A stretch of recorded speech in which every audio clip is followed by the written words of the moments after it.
Rahayu Yang, Rahayu, bagaimana Rahayu. kabar? Ini ada Bang Icang ini Selalu datang baik. dari Makassar ya.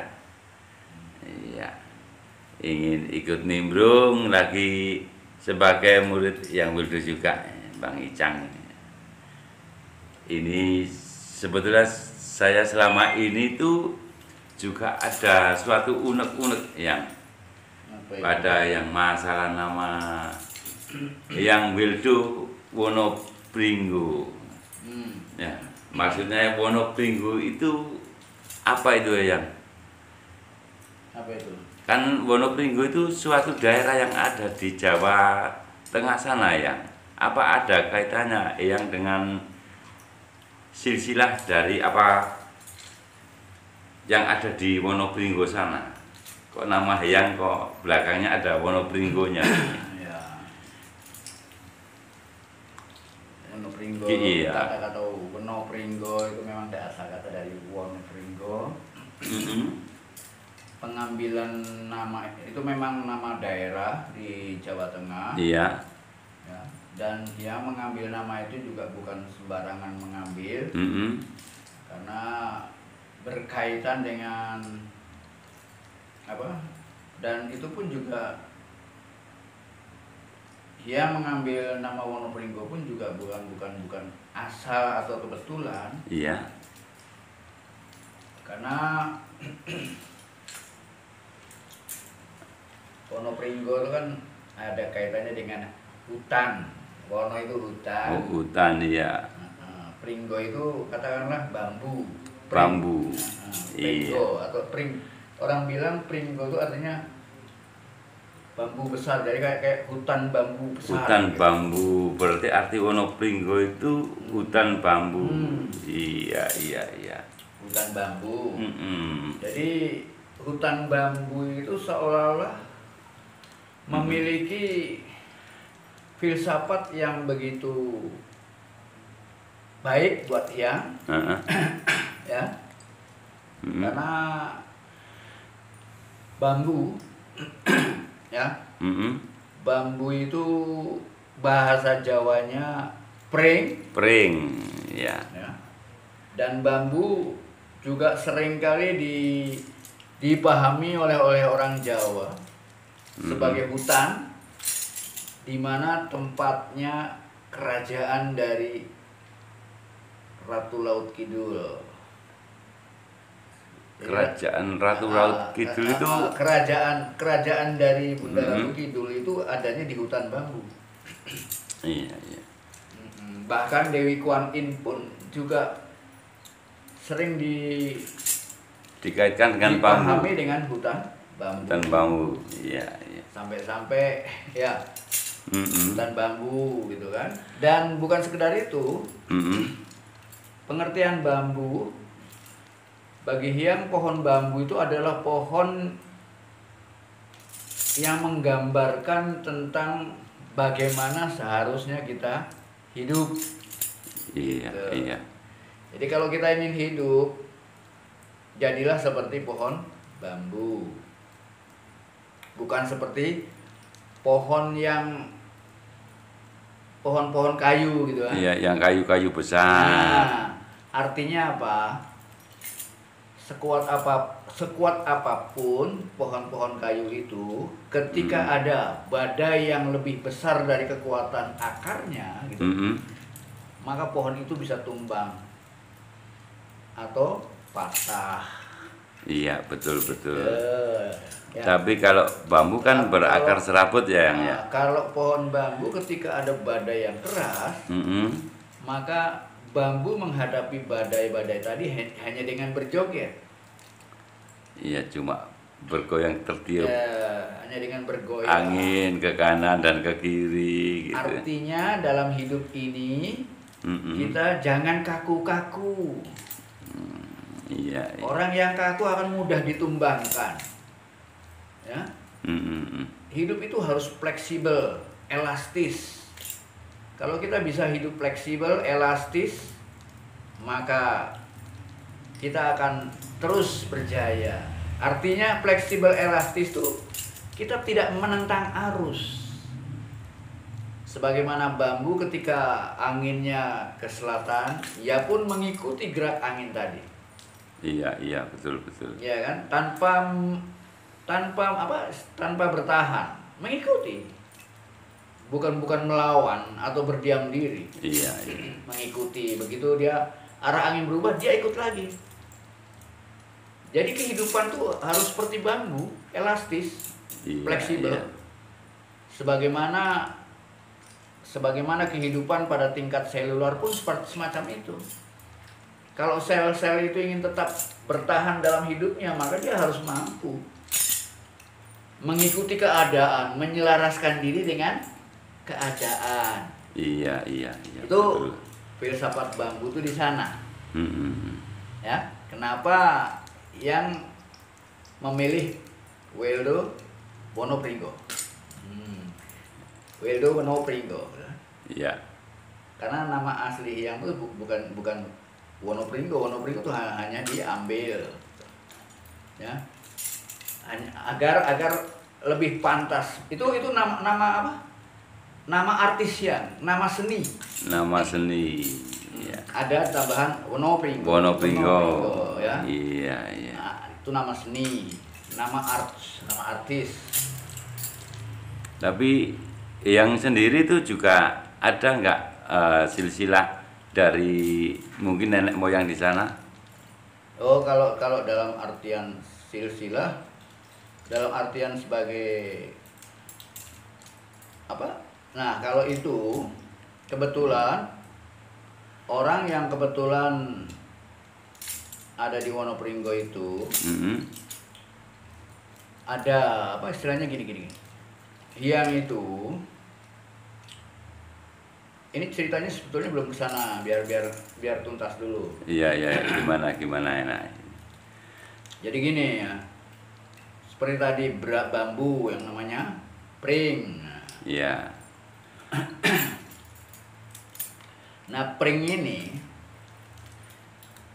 menggambarkan kita untuk selalu hidup elastis, mampu menyelaraskan pada perubahan-perubahan yang terjadi. Kita tidak terlalu kaku dalam menghadapi semua kehidupan, semua perubahan. Iya. Ya.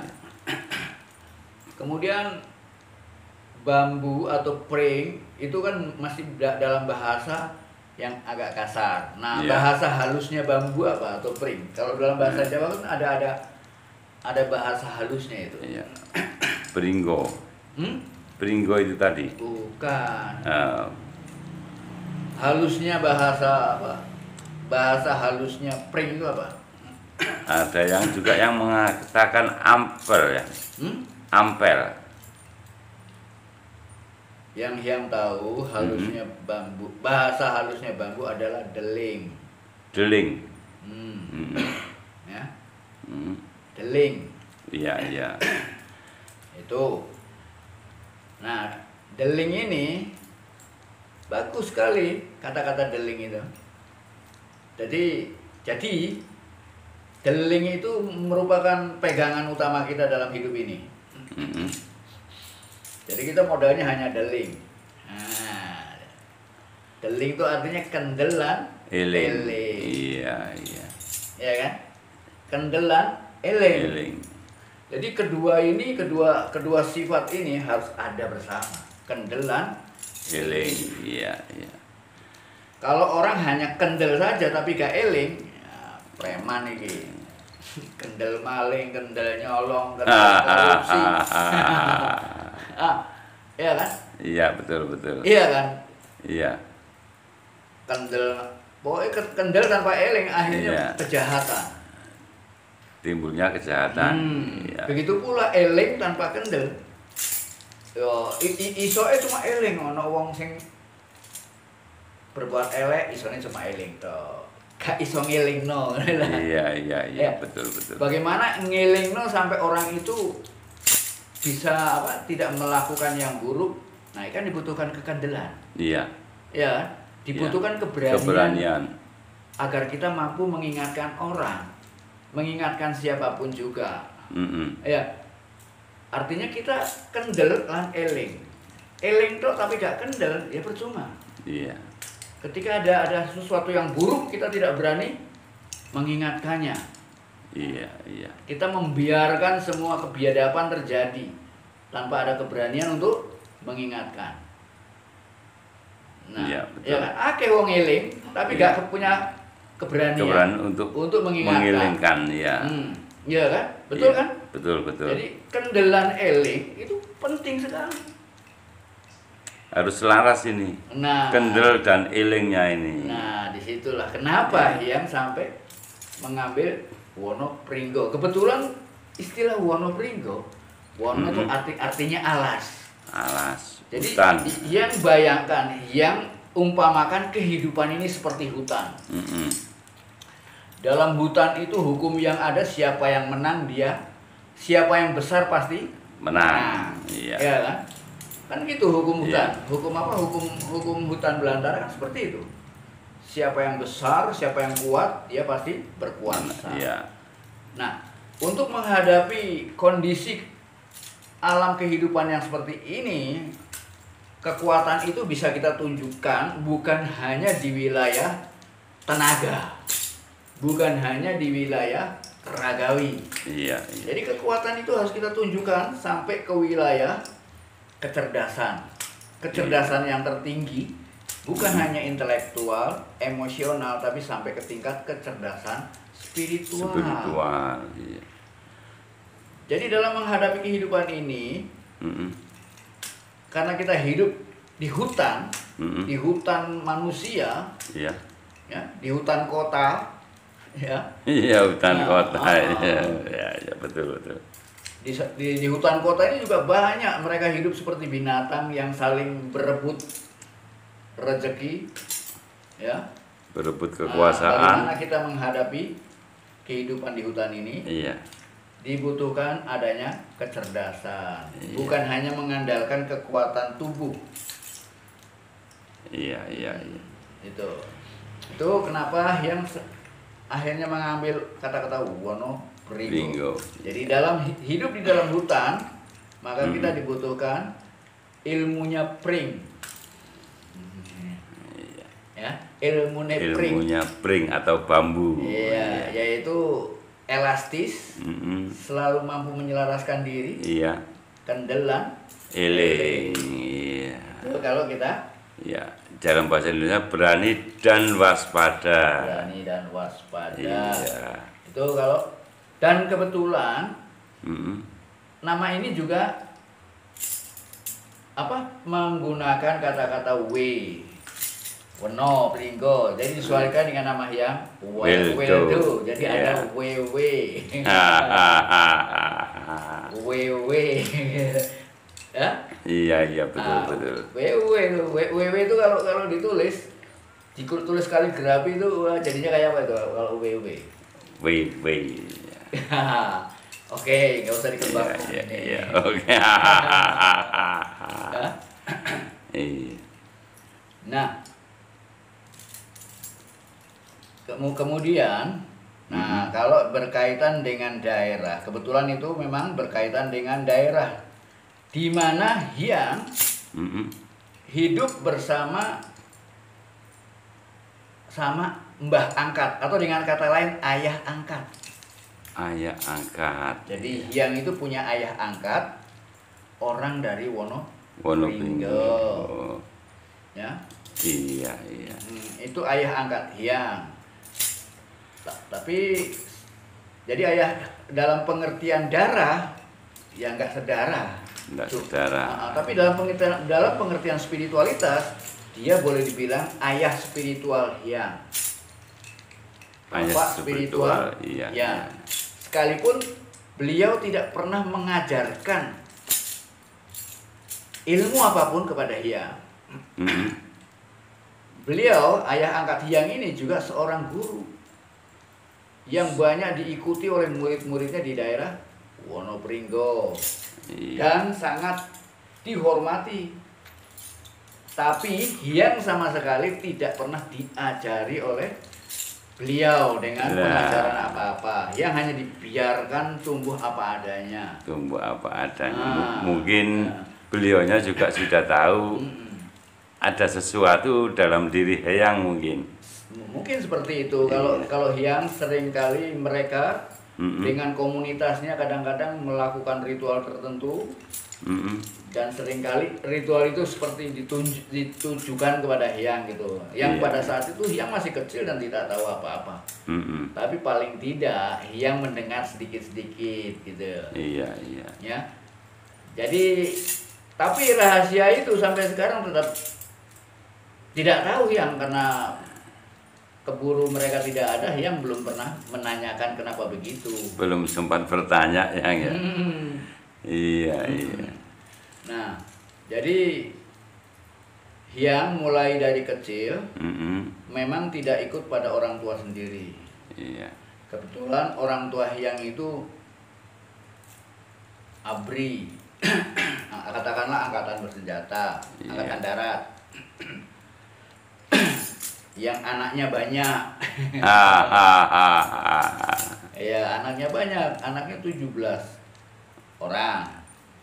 Jadi yang Wildo ini 17 bersaudara. 17 bersaudara, satu ibu dan satu bapak. Satu bapak, hebat. Banyak ya? Iya, Di mana banyak. semua sekarang? Hah? Di mana semua? Ya, sekarang banyak yang sudah tiada karena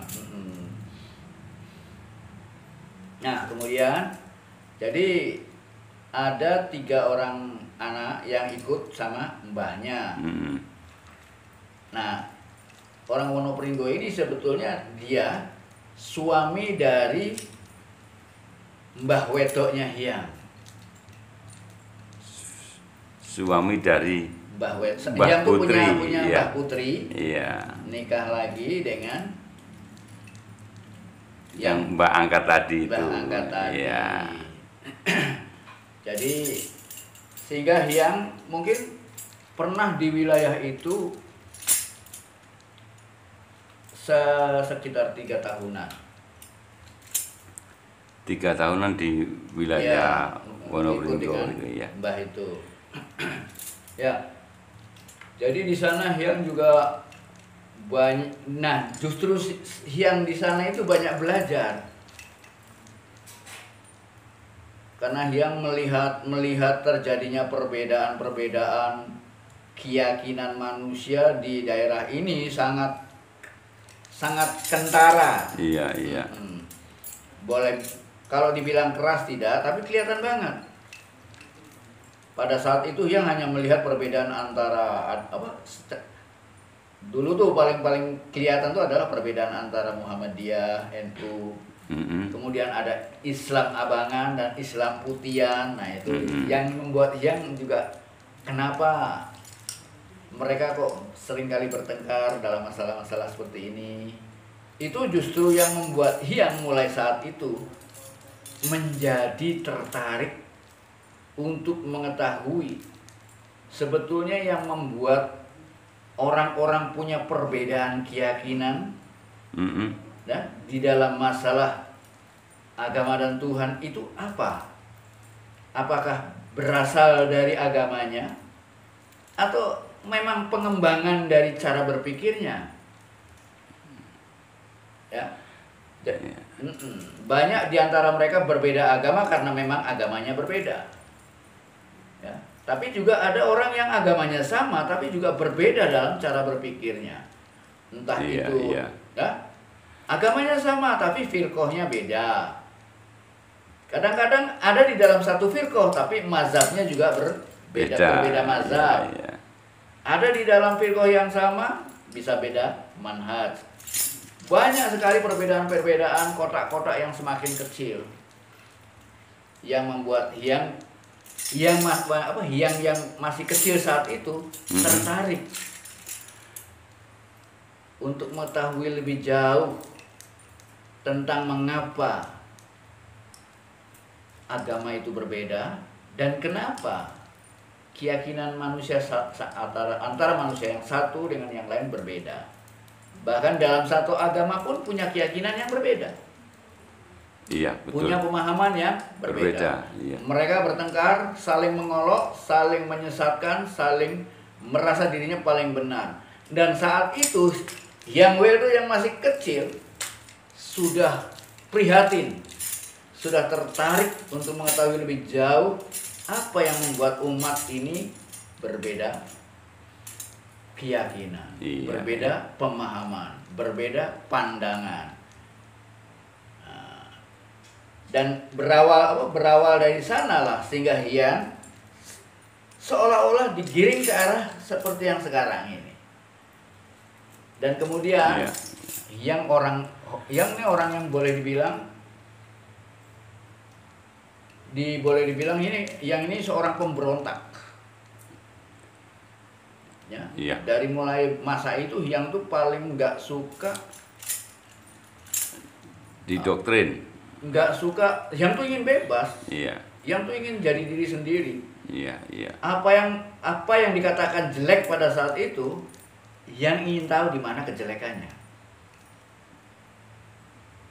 Dan ketika Hyang tahu sebetulnya itu tidak jelek, itu hanya anggapan-anggapan saja, maka Hyang tabrak.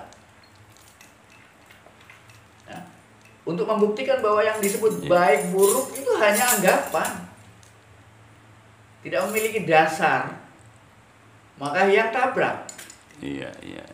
Oleh karena itu kebiasaan Hyang menabrak sampai tampil dalam bentuk penampilan seperti ini, Hyang pada akhirnya ingin nabrak-nabrak aja, gitu. Hyang hanya ingin memberikan satu gambaran bahwa kita tuh punya kebebasan penuh selama kita tidak merugikan orang lain. Selama kita tidak menyakiti orang lain, kita punya kebebasan penuh. Itu yang ingin yang tampilkan mulai yang masih kecil. Jadi yang masih kecil itu sudah berpenampilan beda sudah punya keberanian untuk menjadi diri sendiri. Bahwa ada yang salah dalam pola pikir manusia. Kenapa hidup harus seperti ini? Itu yang menggiring Hyang akhirnya seperti ini. Ini masih bercerita tentang cara berpikir Hyang. Cara berpikir yang saja ini. Kalau cerita tentang masalah pengalaman spiritual Hyang, waduh wes nggak bisa. Bahkan Hyang nggak berani cerita itu. Betul. Terlalu banyak cerita-cerita yang mungkin bagi orang lain aneh. Mungkin bagi orang lain nggak masuk di akal. Terus terang, yang pada saat masih kecil di daerah Wonopringgo itu, di mana di sana ada Islam Abangan, ada Islam Putihan.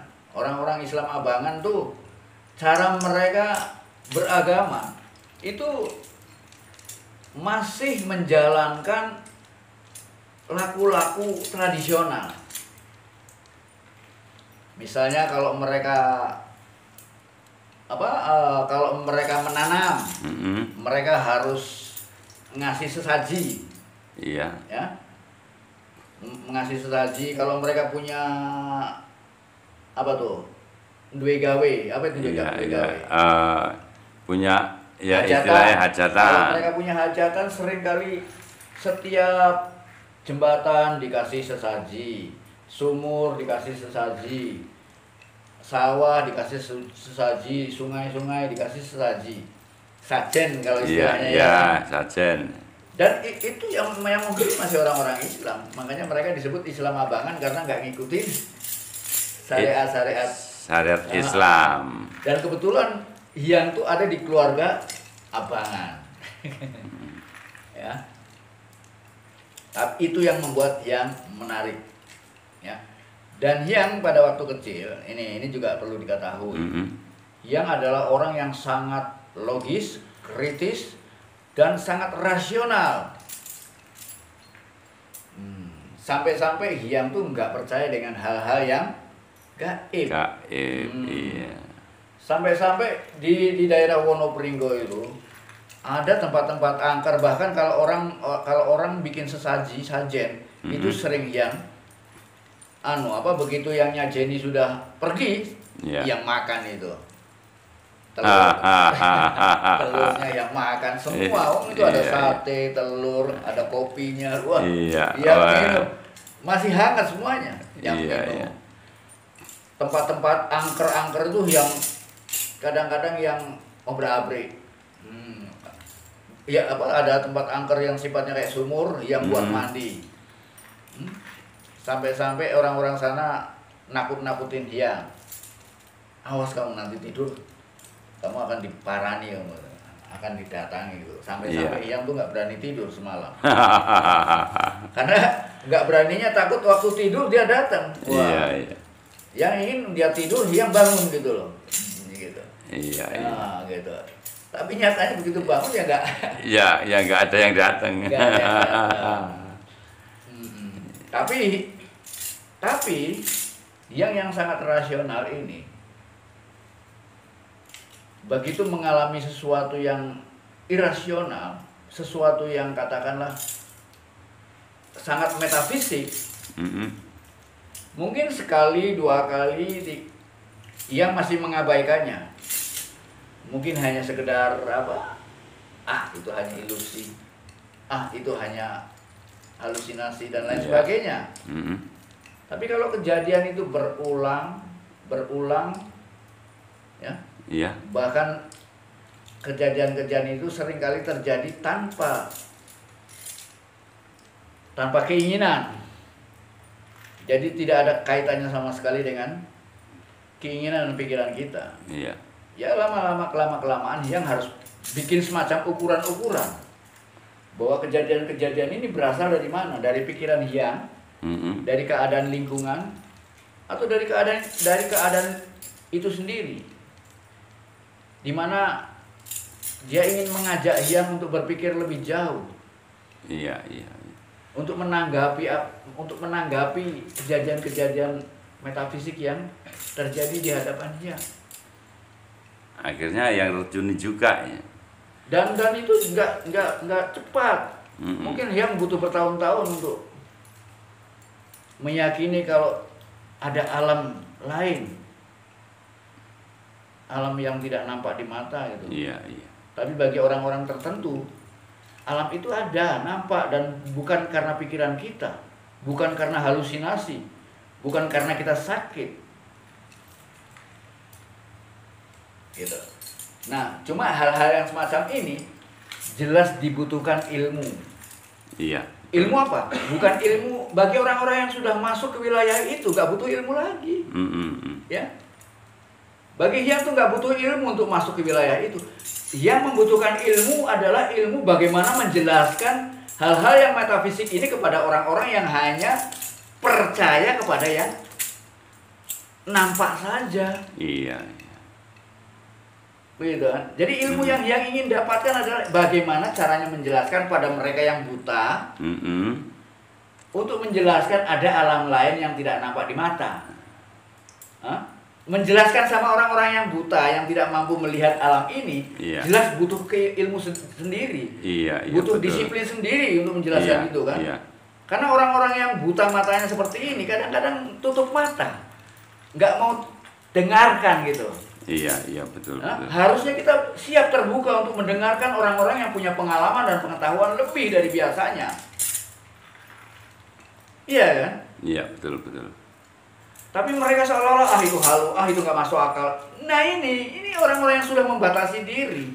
Sebetulnya para saintis, orang-orang rasional itu nggak jauh beda dengan orang-orang beragama, nggak jauh beda dengan orang-orang yang fanatik dalam beragama. Orang-orang beragama itu juga kalau udah nggak percaya tahayul, udah dianggapnya tahayul, musyrik dan lain sebagainya. Sama dengan orang-orang saintis yang merasa itu irasional, nggak ilmiah. Ini sama bodohnya bagi Hyang, tertutup.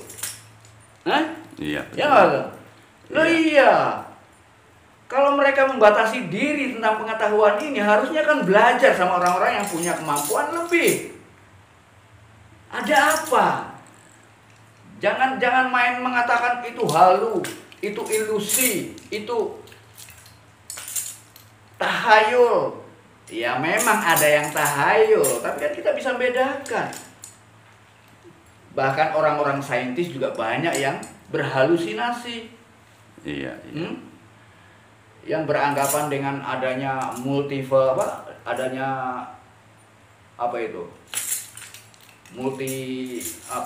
multiverse, nah, ya kan? Ada alam lain. Nah, tapi alam lainnya baru-baru bersifat hipotesis. Padahal alam lain itu memang ada. Kita nyebutnya bisa alam skala dan niskala, atau ada alam yang dari mulai yang skala sampai niskala ini pun juga ada spektrum. Juga ada batasan tersendiri. Iya, jadi skala niskala ini bukan dikotomi, ada spektrum di dalamnya. Ada skala niskala, ada yang setengah skala dan setengah niskala, kan gitu. Ya, jadi ya seperti itulah yang kalau mungkin bahkan ingin tahu lebih jauh silahkan.